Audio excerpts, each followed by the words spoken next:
Good night, Peter. Illustrated by Eleanor Taylor. It was nighttime, and the silvery moon was shining over the woods. Inside a warm, cozy burrow, 4 little bunnies were tucked up in bed. Their names were Flopsy, Mopsy, Cottontail, and Peter. Peter had slept in this room for a long time. He shared it with his 3 playful sisters. It was a bit of a squeeze. Mrs. Rabbit thought it was time for Peter to sleep in a room of his own.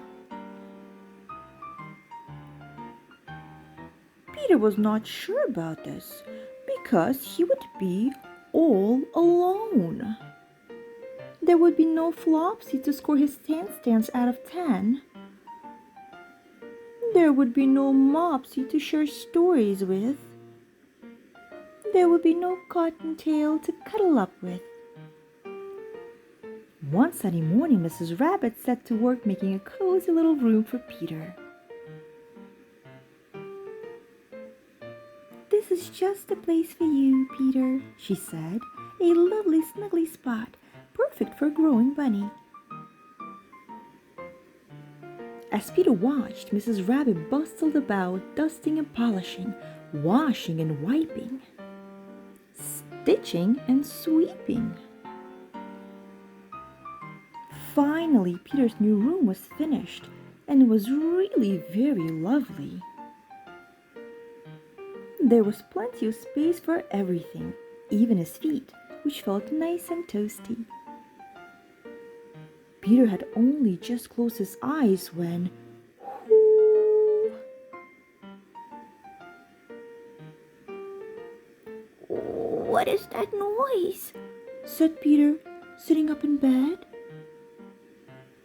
The noise echoed around his big, lonely room. Peter was never going to be able to sleep now.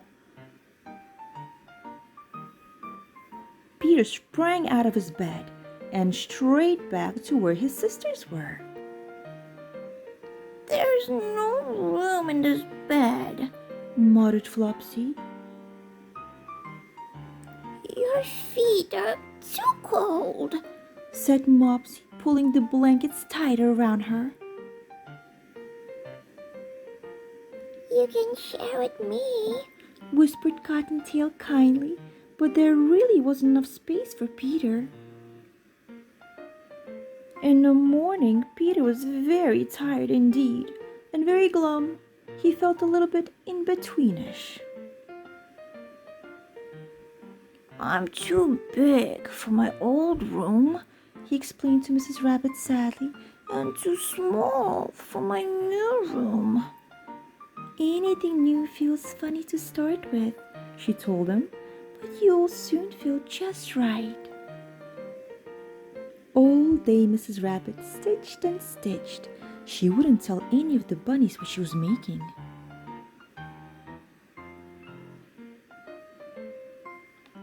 That evening, the bunnies ate a supper of bread, milk, and blackberries beside the fire before bed. Then Mrs. Rabbit gave Peter a new snuggly toy. "This will help you feel better," she said. Later, with his sisters fast asleep, Mrs. Rabbit took Peter's hand. "Time for bed," she whispered, gently leading him to his new room. Peter's toy felt cozy, and as Mrs. Rabbit tucked him up, as she'd always done, so did his new room. Peter knew he was in a new room, but now it felt more cozy, more peaceful. There was enough space to play, and Peter felt just right. He snuggled down in his bed and fell fast asleep. "Good night, Peter," whispered Mrs. Rabbit.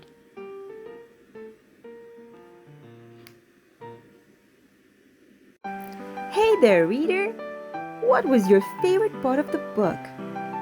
Well, it was lovely reading with you. I hope you'll join me next time for another great book. and hopefully you can add this book to your favorite book collection.